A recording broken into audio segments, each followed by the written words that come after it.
Hey guys, and welcome to the Suitcase podcast. On today's episode, we had a conversation with Annie Persinger from Do Goods Mercantile. She's doing good in the community, and I'm really excited to share this conversation with you. So check it out.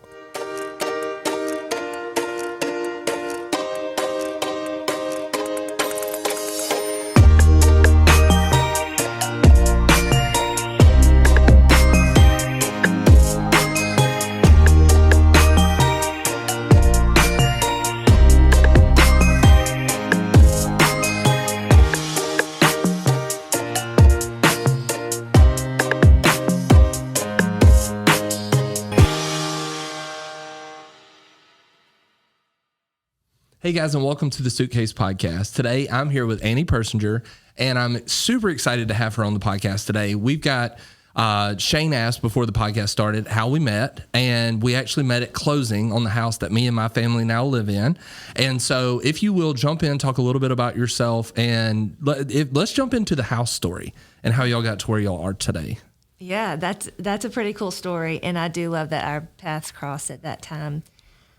So we lived in a house in Sims that we absolutely loved. We, at the time, had just had our fourth child. So we had one girl, and then we had three boys, and this was like a dream. We were living, I mean, you know, the land is beautiful. There's space. The house is great. It was really just where we wanted to be. But we had started praying through the process of adoption, or the possibility of adoption. Right.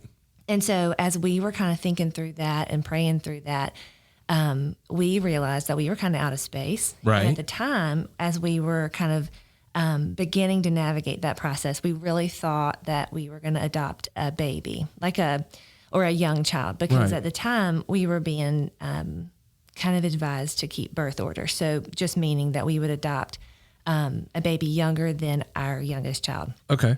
So we were looking into international adoption, and we were planning to adopt from India. We knew that the house was kind of set up, you know, how it's a little bit separated. And so we were afraid with a younger child who probably would have special needs, the layout was going to be kind of tough. Right.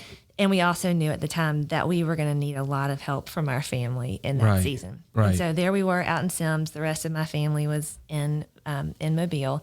And so we just started kind of thinking, like, this is not physically where we need to be. Right. So that was really what prompted us to put our house on the market. When we started pursuing the adoption more seriously, that was really kind of the driving force behind it, was the idea that we were going to add to our family that way. So whenever we moved out there, so Kirsty, I remember, sent me the link. And when she sent me the link to the house, I'm like, ha, ha, ha, yeah, right. And because, I mean, it was just absolutely beautiful. Yeah. And I was like, okay. She was like, can we at least go look at it? And I was like, there's no need in it, you know? So, cause I had this financial plan and we were going to do X, Y, and Z. Mm-hmm. And so, she sent it to me, and I made the mistake of going to look at it. And I was like, oh gosh, this land, it's so beautiful and nice. Well, so I've always kind of wondered, because we never really got the story of, you know, why you guys were moving. But there was a glass break upstairs and downstairs in so what we call the toy room. So the room, when you walk out of the living room and you walk into that little room with all the windows, there's a glass break in there. That's now our toy room. Okay. And so straight above it has a glass break as well. Okay. So got some crazy stories about that. So forever, like if a kid dropped one of the toys, like it would go dee-dee-dee, like the door would unlock. Mm-hmm. And I was like, one night, I think I text Chris, I think I text her husband, and I was like, is the house haunted? Is that why y'all moved? Is that why you moved? Because somebody keeps opening these doors. Crazier story, go a little bit further. My mother-in-law is there with the kids. She doesn't know about the glass break. So she's going to get a shower. And so she sets the alarm. She goes upstairs in the steam shower. She's getting a shower. Sutton, my youngest, drops something. And all of a sudden the alarm goes off. She's like on the phone with 911. We can't get into her because they lock your phone as soon as you get on the phone with 911. My neighbor's coming over there. She's not dressed. It is absolutely insane. She thinks somebody's came into the house, but it was because I had ADT come out like the next day and like disable the glass breaks because I finally found out that's what was triggering it. Okay, that's hilarious. Yes, I was like, they sold the house because it's haunted. There's some little girl floating around here somewhere. I'm really tripped out. I do want you to know that if the house was haunted, we would have sold it because there is no way. Well, we don't do ghostesses. No, we do not. I grew up across the street from a graveyard. Okay. And so I don't play. Right. We don't play with the dead people. We let them be where they are. But that is not why we moved. That's hilarious. Yes. No, that whole process was so interesting because we knew kind of all of the reasons we were selling. But you know how that goes. You're going through mediators. I strongly dislike having to have realtors. I know. Like I've got a lot of friends that are realtors, and I'm super thankful for them and all the things. Like not trying to get shamed here. But it's like, so in that process, we were like, hey, we just want to talk to them. Yes. Like, we just want to tell them our concerns and then be able to tell us their concerns. And then we would get feedback. And it's like, oh, well, we told them. And I was like, that's not the way I said it. No. Yeah, it was really. Do you know this part of the story that when we were getting close to I don't remember where we were in the process, but we were getting close to the end. And I really remember praying, God, just let me run into them somewhere in public. And that I think I remember that. Yes, because I knew we just needed to be face to face. Right. And I did not run into Kirsty, but I ran into her cousin. Yeah. And so you ran into Tiffany. Yes. In Target or something, I think. Yeah, I think it was Home Goods. Yeah. And I kind of remember in hindsight, I probably cornered her and told her everything that I wanted to say. And I got you. I remember that totally now. Creeped out. But I really just... you kind of need to sometimes not have the meeting. To have that peace, Yeah, and it is pretty neat just to see how it all did work out so well. Right. But yeah, that process is always a weird one. And so now we play baseball at the same park and run into each other all the time. And it's such a blessing to know the family that lived there before us. None of you guys were haunting us or anything. No, we didn't leave behind any ghosts that we were aware of. And that would not have gone so well for us. But that's awesome. Thank you for being on the podcast today. So you are a business owner in Mobile, Alabama. Yeah. You want to talk a little bit about your business and how you got started in that? I would love to. Okay, so I'm going to pick up where I left off with the house story real quick because that may kind of lead us into it. So the really short version is we ended up not adopting a young child from India. Through a series of events, God redirected us. We ended up adopting an older child who lived in Colombia at the time.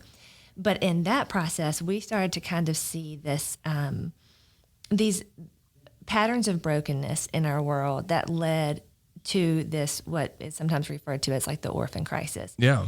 And all of these problems looked like things like poverty or human trafficking, all sorts of things that left children needing a family. Right. So as we kind of delved into that and we knew that we could potentially make an impact on one life through adoption, we also started wanting to have some impact maybe broader than that. Right. And so along the way, we would just try to support companies that were supporting ministries that we cared about. And so that all kind of started tying into it at that time. But we were just doing that through how we bought Christmas presents and stuff like that. You were trying to make the impact that you could make with the decisions that you were making. Yeah. But at some point you realized we want to do something more. Exactly. So as we find these companies that we love to shop with and we want to make as much of an impact as we can through that, fast forward a few years when we had this opportunity to open a store, we just knew we would just choose to carry the companies that we had found and see what other companies we could find who had a similar mission. That's cool. So every company that we carry they're either making donations to nonprofits that they care about or they're providing employment for people at risk. And in that they're overcoming poverty or they may be employing people who are coming out of drug addiction or all these factors that often go into children ended up needing a family. Wow, that's really cool. Yeah, so it all kind of started with that move. Oh, yeah. So that's awesome. Yeah. That's awesome. It is so, again, I wish we could have had some of these conversations before we bought the house, but it all worked out and everything was perfect. Yeah. Everything was perfect. We're still there. They're actually working on a pool right now. No. I had to relocate the field lines. Oh no, that sounds not fun at all. So because the only spot in the yard to put a pool was right there, like right behind the house. Behind the fence? Right. So on this side of the fence. Okay. So it's going to be in between like the fence and the house. Oh, that's perfect. Exactly where the fill lines were. Yeah. So you had to do all kind of stuff there, Yeah. for sure. So it was jumping through a whole bunch of hoops, but I'm excited. Kirsty's like, do you want to take a vacation this summer? I was like, I think we're just going to vacation in the pool. Yeah. A good old fashioned Sims vacation. At the home. I love it. At the home. I think that's perfect. So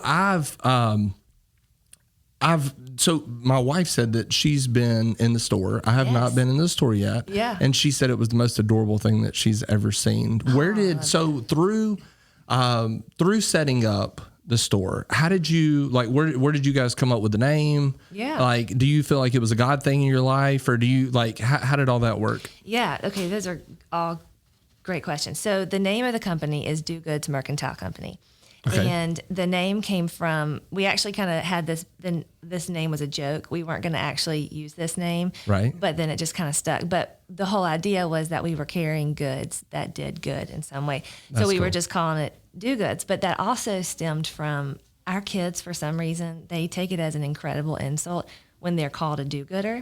So they call each other do-gooders like left and right. That's funny. They've done that for years. And so that was all kind of like meant to be like not the real name. Right. But then it was kind of like, well, it explains the purpose. Right. It captures the meaning. It's pretty memorable. It's not complicated. Right. And so we went with it. And I kind of love it because it reminds my children that if they call each other names, we're going to find a way to like throw that right back at them. That's funny.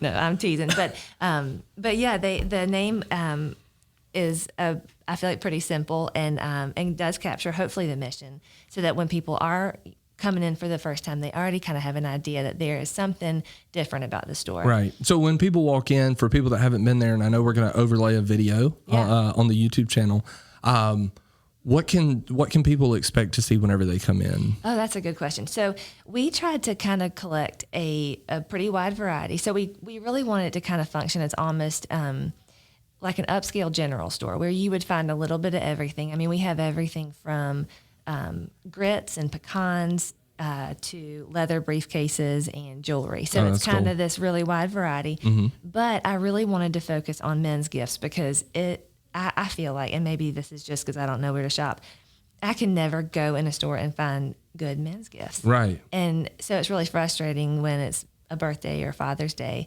and we're doing one more coffee mug. That's right. And so anyway, we've really kind of focused on that. So we've got a lot of different kind of things in there that have to do with that. And we've really enjoyed that because I feel like as I've started choosing the inventory and kind of expand the inventory, it's always with certain people in mind. Like I think of the people that I would be buying gifts for, and they kind of become like the person that I'm thinking of, like what would they want? And then it's made it kind of fun. Oh, that's awesome. Yeah. That's really cool. So portion of the proceeds from the store and some of the vendors that are there goes to local nonprofits. A lot of them do. So some of the local ones that we have Flourish, and they make candles. Okay. Light of the Village makes candles. Ransom Ministries has barbecue sauce. McKinney Place has aprons.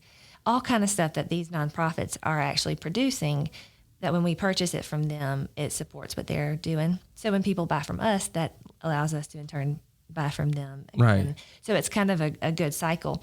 And then other companies may not be local, but they might, like some of them are based in Guatemala, and they might employ women who have lived in poverty and who. That's really cool. And a lot of these places that we found, they've strategically placed themselves where human trafficking is a pretty big risk. Right. And so out of desperation, a lot of, in particular women, will take jobs that are not safe, and then they will lead to, horrific aftermath. Right. And so rather than subjecting them to that, they provide ethical employment. That's really neat. Yeah, I mean, these companies are doing all kind of cool stuff. So I know, so y'all have a daughter that y'all have adopted that you talked about. Yeah. Does she help out in the store as well? No, she doesn't. She is 16. Okay. And she doesn't right now. But, I got you. Yeah, that's always, we were talking about this, I think, before we turned all the mics on. But, when God calls you to something, you can kind of have an expectation of how it's going to go. Right. And I think we even measure obedience sometimes that way. Like if it turns out well, if it's successful, then we've obeyed well. But in reality, you know, and we're still in the middle of the story. We don't know how it's going to end. Right. It doesn't look like we thought it would. Right. And that's when I say that's okay. I don't mean it's good or it feels right, but it is okay because I know that God is still at work. Right. So that's what the last podcast that we recorded, and I say this in a lot of them, probably because it's extremely important to me to get the message out.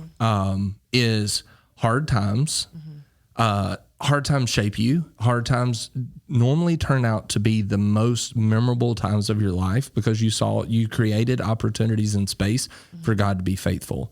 Yes. So without risk, there is no reward. You know, without us taking risk and taking those chances, there's like, it's kind of, so I don't know. It's the things that I realize hard times in my life are the things that shape me to do what he wanted me to do. Totally. And everything leads to one more thing, you know, and that's what I love about the story. I know Stephen Furtick has a book. I don't know what the name of the book was, but I think it was Unqualified, if I'm not mistaken. And he's just talking about, are you willing to continue to walk when you can't see the effects of what you do, like a stained glass window, until you turn around and look back? Man, and so like, there's been so many times in my life that I've seen the faithfulness of God through hard times. You know, so anyways, for whatever that's worth. Yes. And that's it. I mean, I think that we know God differently than we did before this. Right. And that's not to, you know, add a silver lining or try to make this somehow seem great. It doesn't feel great, but we do know what it is to be carried by God in a different way than we did before. No, that's awesome. Yeah. Was there, so whenever you were growing up, was there like entrepreneurs in your family that wanted, you know, that kind of led you to start a business? Did you like have a model to follow? What did that look like for you? And how did you, other than just following the voice of the Lord, how did you end up here? That's a really interesting question. Cause we didn't have examples of entrepreneurs in our family, or I didn't growing up. My husband did. But I really think that this was just one of those things that, from a pretty young age, I always thought it would be really fun, for lack of a better word, to have a store. Yeah. And then when this just kind of panned out, and part of the leading up to this was pretty significant. So, during COVID, my husband's job, his position was terminated. And so it kind of left us at this ground zero, almost like where it felt a little bit like a blank slate. And so we kind of got to rethink, like, well, what do we do from here? And so we ended up, I'll make it brief, but we ended up finding this building downtown that was in like total shambles.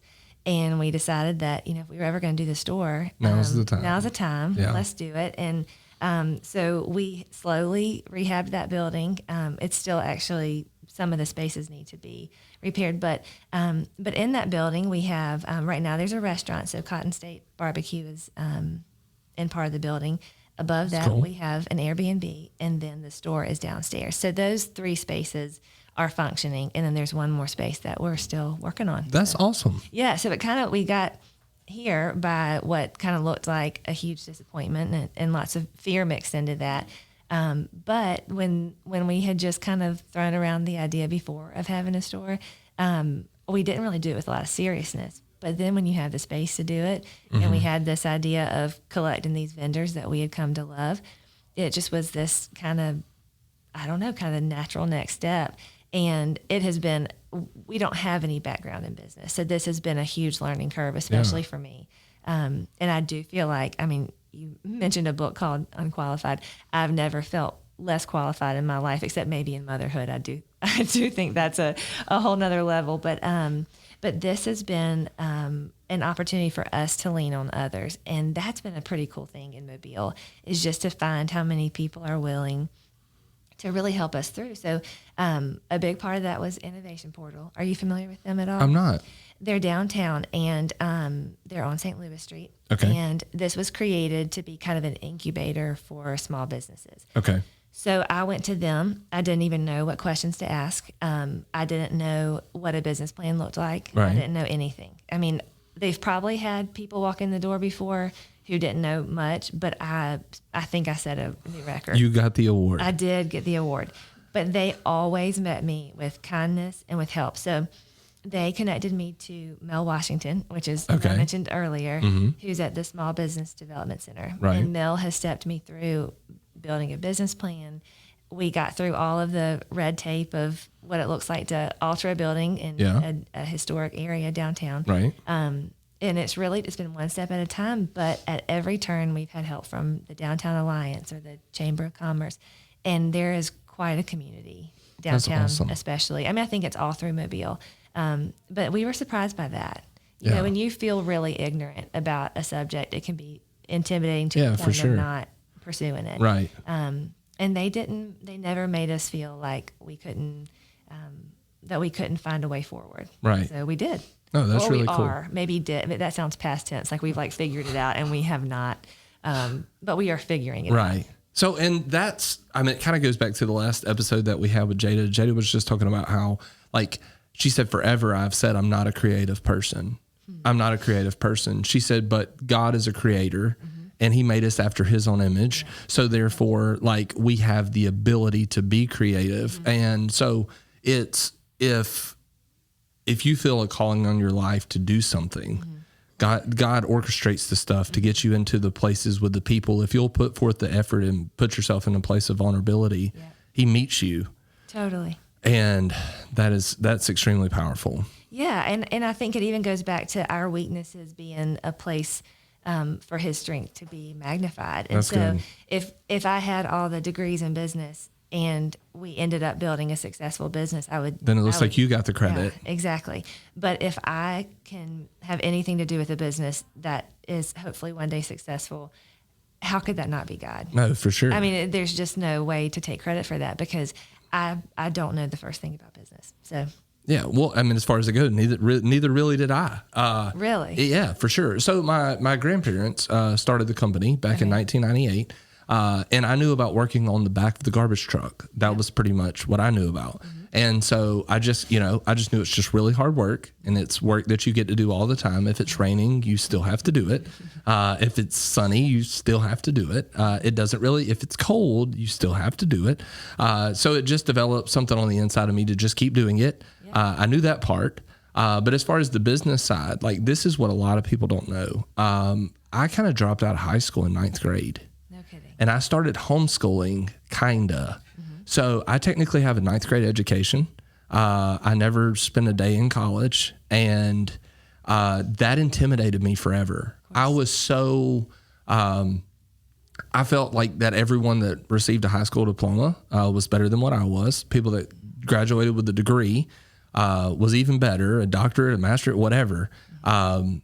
And it was kind of one of those things where it was almost like a crutch that I leaned on every once in a while. So whenever things would get hard, I'm like, I didn't go to school, but it's in those times of, in my weakness, he's able to be strong. God has given, the favor that he's placed on my life. I've sat in rooms with people that I never should have ever been invited to. But it's through, I've always had to remind myself, when I start to get big-headed, I was naturally born with a large melon. But it's I have to remember, this isn't about me. This is about him. And there's a reason why he's given me the platform that he has. It's through this podcast. To me, to some people, they're like, they sure do talk about Jesus on there a lot. But it's to me, it's a ministry. He's given me a platform. If 8 people watch it, or if 1 million people watch it, he's allowed me to be successful up to this point. And if it all goes away tomorrow, he's been faithful so far. Yeah. And so I want to continue, I want to share stories. I want to unpack people's life. And it was really cool to me. One of the biggest testimony, we don't go to dinner often or anything like that, but we see each other in passing. And just the way that your family loves your children is something that to me is a huge testimony of Jesus. Just watching when we came into a closing and y'all had there was clipboards and color papers and the kids sit down and, they had manners and something that you guys offered your family is something that I feel like is missing in America. And it's a family, you know what I'm saying? It's a family. And as dysfunctional as it may seem at sometimes, we don't share a lot of those on social media, but they're loved, they're cared for, they're provided for, you know what I mean? And that's something that you and your husband do well. And I want to commend you for that. We've had great examples. We may not have had a lot of business examples in our life ahead of us, but we had that, and that is that's a blessing that I don't think I stop and consider enough, to have family that models love and just consistency. Right. I will tell you though, if my youngest had been any older when we were at closing, you would have described that day very differently, because he would have probably burned the place down before we left. He's my firecracker. That's and I right. love him for it. That's but he's funny. wild. That's funny. There's always the last kid. Yes. They always said if it came any sooner, we probably wouldn't have had it anymore. Oh yeah, which I love him. He's the funniest kid I know. But That's funny. He's wild. That's so funny. You mentioned the Airbnb. Yeah. Is that y'all's Airbnb, or you want to tell me a little bit about that? Yeah. Okay, so that is our Airbnb, and it's a 1-bedroom kind of place. We kind of toyed around with the idea of doing a long-term rental, or we weren't really sure what to do, but we decided to just go ahead and try an Airbnb. So it's called Second Story, and part of what we make from that Airbnb, we also choose different ministries to make donations to. So we want to kind of keep that in the just the rhythm of any business that we're a part of, and which is, I say that only because I think that people forget. It's kind of the conversation we were having earlier. Like, can a for-profit business make an impact on the community? And the answer is absolutely yes. Yeah. And you do that through what you're doing, and there are companies all through our city that do that. But I think there's almost a belief that if you're not a nonprofit, then you're not investing in your community. That's right. So that's why I say that, because I think anybody can do it. Yeah, it's for not, sure. It's not a special thing. It should be a normal thing. It should be. Yeah. It should be. It's kind of one of those things where especially if you're a believer, it's like you've been given something, the ability to make a difference and to make an income. Why not bless other people? You're blessed to be a blessing. I said this in the last podcast. No one ever is on their deathbed and said, I wish I had more money. That's right. They always say, I wish I had more time, or I wish I would have made more of an impact on, I wish I would have followed that dream. I wish I would have chased, whatever it was that was inside of me. I wish I would have fulfilled it, Yeah. Or spent more time with the people that you care about. That's it. There's so much of the, I wish we had kind of things. And that brings me back to what you said earlier about your education and how you will never be on your deathbed and wish you had more schooling. Right. It's just not going to be the thing. You know what I mean? Right, I think for there's sure. like when that's worked into your identity in some way, I hope it can be a good piece. Because have you ever read anything by Sean Dietrich? He writes typically just short stories. He does it. I haven't. I'll have to check him out. Yeah, you ought to. His back when blogs were a thing, his blog was Sean of the South. And I don't know that he even had, I don't know that he ever went to high school. But he's one of the most incredible writers that I've ever read. And he talks a lot about kind of the feeling that he had growing up. Like, he did feel like he was somehow less than, but he could write circles around any writer who has their PhD. I mean, he just is so gifted. So I think that some of those natural gifts that he has and that you have, it's not from school. Right. It's just because it's how God made you. Right. And it's how you cultivate it and surround yourself with people who keep on cultivating that. That's awesome. I appreciate that so much. And I'll have to check him out. Is there anything new going on at Do Goods? Yeah, we've got some new stuff going. So we partner every month with a run club. So we get to have my good friend Allison has a running club, and they come to the store. Anybody can come, and it's usually on a Tuesday night. But we run, and then we partner with a nonprofit. Usually somebody from the nonprofit comes and has a very brief, just kind of tells who they are, what they're doing.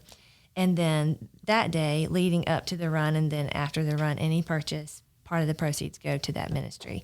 So we do that monthly. Okay. And in May, it was the Women's Resource Center. And in June, it will be Cypress Grove, where my kids go to school. Oh, that's really cool. Yeah. So it just changes each month, but that's been kind of fun because it brings the community in, because that was part of our vision. As much as we want to carry items that make an impact and help people learn to shop kind of strategically. Right. We also really want to bring people in, and we always have coffee, and we have a couple of chairs, and we have a table where you can play Scrabble. I mean, sounds kind of cheesy when you say it. No, that sounds fun. But it's just great because we want people to come in Yeah. and have conversation with us. And we've gotten to meet people that we never would have met before, whether they're visiting the city or they have a law office next door. Like it could just be, there's people who we wouldn't cross paths with. And so we want people to come in, and this has given us a really good opportunity to have people come in for the run. No, that's cool. Yeah. Before we wrap this up, is there anything special on your heart that you want to share? Anything you want to talk about? I don't think so. I'm so grateful for y'all letting me come here and talk about the store. And we hope that we continue to get to make an impact on our city and that we continue to grow as our city makes an impact on us. That's awesome. If there's ever a time that we can connect and like, obviously we're a garbage business, we're a people company that offer a garbage service. But if there's ever anything that we can do or support something that y'all are doing, don't ever hesitate to reach out. Yeah, same. It's a blessing to know you guys. And I think y'all are doing good in the community. I like how you said that. Do you want to share how people can reach you guys on social media or how they can get involved in some of the stuff that y'all are doing? Absolutely. So we're on Facebook and Instagram. Just look up Do Goods Mercantile Company. It's pretty easy to find. Okay. And you can follow us there. We also do have a website, so dogoodsmercantile.com. And we have one more new thing that we're doing is we did launch our website. So people can shop online now. I always prefer for people to come in. Right. But we do have that because we have friends and family that aren't in Mobile. So this gave us an opportunity to share with them. We welcome support. Or, that first year is a tough one. Right. So we're grateful for people coming in and supporting us and for you letting us come here and talk about it. That's awesome. Thank you so much for being on the podcast Absolutely. today. Thank you so much for watching, and like, share, subscribe for more episodes. Thank you.